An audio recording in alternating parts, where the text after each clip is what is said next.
As you guys know, today Prospecting added this new update, which was the new museum area, which in order to go to this area, you just go over here to the Fortune River area, and across from it you'll see this big building called the museum. So in this video, I'm going to be showing you guys what the best items, minerals is best to display. I've been doing a lot of testing. Obviously there's a bunch of different minerals in this game, probably like over 100, maybe a little less than 100, but I was testing a lot of minerals. And as you can see over here in the museum, if you guys don't know what this does, over here there's sections of commons, uncommons, mythicals, exotic, legendaries, epics, and rares over there. But basically come over here, as you can see, and you could display your minerals in this display case, as you can see right here. Currently right now, I already probably spent like a total of an hour displaying the best items I'm able to display, and I'm going to be showing you the best things to display. So to be honest, it all just depends on where you are at the game. Obviously, of course, if you are in the very beginning of the game, you're going to want, number one, a lot of money and a lot of luck boosts to obviously get the rare minerals. To be honest with you, in the comment here section, for me, these are the items slash minerals that I put here. I put obsidian, copper, and pyrite. The thing is, these minerals are work very different. For example, it all depends on the mutation. Each mutation gives you like different specific amount of boost in that mineral. Pretty weird. I thought it was just one specific boost. Like for example, obsidian will only give you luck and size boost, but if you, for example, this is an adjacent obsidian, the mutation is this, and let's say if I put a void torn obsidian, as you can see, it will give me luck boost, capacity boost, and size boost. So every mutation gives you a different amount of boost. So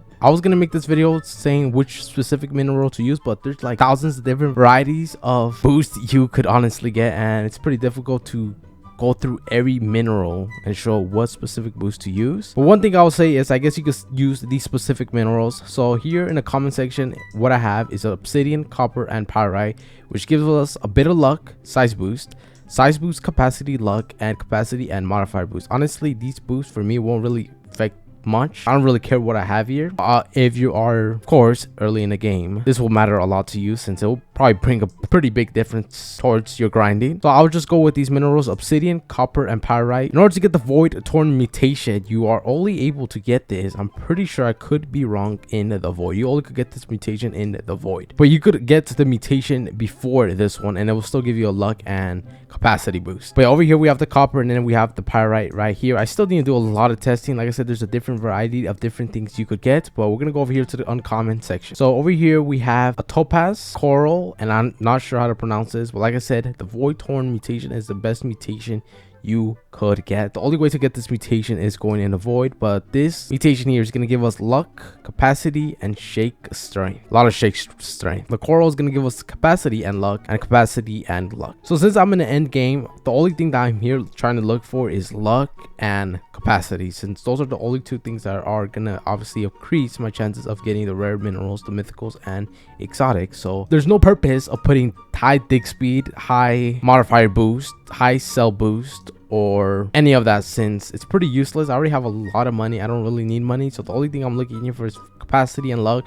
So majority of these are gonna just be capacity and luck, but we're gonna go over here to the rare section. Honestly, once you start coming over here to the rare and epic section, that's when you start seeing huge increasements to the stats. So over here we have the void torn ruby. Like I said, you need to go to the void to get this mutation, but this mutation will give us high shake strength, as you can see right here, plus 0.07 times multiplier. Over here we have the capacity and luck. Not really much of a help, but I guess it's a little help. But this is the void torn ruby. The three things that you are definitely looking here for is weight and the mutation. But each mutation is different, so I have no idea what each mutation gives the minerals. But if you're trying to copy me, go for the void torn ruby. Honestly, this shouldn't really be too hard to get. All you got to do is wait for the void to appear, and if you're wondering when the void appears, it appears every 3 hours. So for example, when the update comes out, which is at 11 a.m. Eastern time, that's when the timer starts of the void happens. So for example, at 2 o'clock, that's the next time when the void portal will open. 2 p.m. Eastern time, 5 p.m.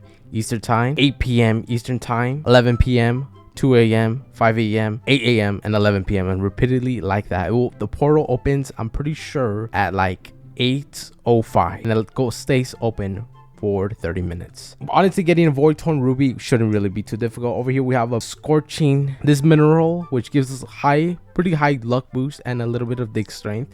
Over here we have this mineral rare, which gives us a bit of size boost. I might change this since, like I said, I don't really need size boost. I still need to do a lot of testing. Right over here we have the golden pearl. So this is the epic section. Over here we have the golden pearl, which I'll definitely recommend for you guys to get this, since capacity is pretty huge at this game, and the times 0.11 capacity boost is pretty huge, and all you need is just a regular golden pearl. I'm pretty sure the higher the golden pearl is, the more higher capacity multiplier you will get. And I think this golden pearl might be like a 4 kg, 3 kg, I can't really remember, but there's no mutation, and it gives us a 0.11 times capacity multiplier. Over here we have a Void Torn Opal, which gives us luck, capacity, and shake speed. This should be pretty easy to get this opal in the void.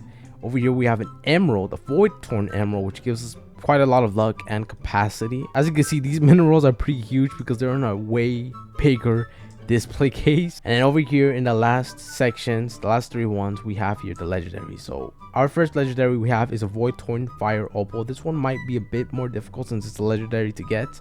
This gives us a size boost, capacity, and luck. Might change this to something else. Like I said, I'm doing a lot of more testing soon, but that's what I currently have, which gives us a decent amount of size boost. Over here we have aluminum, which gives us a high capacity. It works exactly the same as the golden pearl. I'll definitely recommend to get this, definitely, since this gives you just capacity boost. And obviously, like I said, the more higher it weighs, the more higher the multiplier is going to go upper. And if I had to guess, I think this might be also like 3-4 kg. Now lastly we have here a diamond, a shiny diamond. Remember, the mutations matter here, or it's going to be all different. This gives a decent amount of luck and shake strength. And then lastly here we have our mythic. Sadly we won't be showcasing the exotic since I don't have an exotic mineral. Over here we have the flare boom scorching. Remember the mutation flare boom, which this might be very difficult, so probably a lot of people won't be able to get these mythic, but this gives us a huge amount of luck. This gives us a 0.28 times luck multiplier, a dig strength multiplier, but it does gives us a negative on size boost, but who really cares about that? This gives us a huge amount of luck. The scorching flare bloom, which is the mythic. And over here we have an iridescent pink diamond, which gives us a bunch of luck as well, just luck. And the more higher weight this pink diamond is, the more luck I will get. So I'll definitely be grinding a lot of these minerals and should get a lot of high weight. But that is basically my whole display case. I think these might be the best. I definitely need to do a couple more tweaks to these minerals. Like some minerals might not be very useful, and I could probably change it and get a little bit more luck. That is what I have. I would made a video what specifically each mineral to get, but there's probably like 500 different varieties of minerals that you could get, since each mutation changes the mineral boost. So it's pretty difficult to go ahead and show you guys what specific and mutation mineral is, since that's gonna take extremely forever, since there's probably a total of like 7 different mutations in this game, and it already took me forever just to get one mineral slash each mineral in this entire game just to see what type of boost it gives you. It took me like a whole hour or 2 to get everything. Luckily I did have like a bunch of the mythicals already saved, so that saved a bunch of time. But I'm gonna continue to keep grinding, keep testing these minerals, since I am probably gonna like remove this. It's pretty useless. Definitely be upgrading this, like getting a way more higher weighted golden pearl. Same thing for over here for the fire opal. I don't think I will need size boost, so I'll probably be replacing this with another legendary. And then over here for the comments, for me specifically, I don't really think matters whatever is here, since it barely even gives any boost. But over here it does shows you all the type of boost you are getting from the museum, like in the bottom left, which shows I have a times 1.87 luck, times 1.06 dig amount, times 1.44 capacity, times 1.14 shake amount, times 1.11 shake speed, times 1.01 mod boost, and times 1.1 size boost, which is an affinity boost. Pretty cool. And as you can see, this is currently the capacity that I have, which is a total of 1037 and a total luck of 2710. To be honest with you, I got a total of like 1000+ luck just from the museum, and I definitely think I could increase that. That is the whole museum update. That is what I have in my museum. Honestly, just put what you are in the game. If you're early in the game, definitely go for minerals that have cell boost, size boost, modifier boost, because that will help you a lot in the game. And definitely luck, so you could get those legendaries and mythicals, since getting your first mythical takes a very long time.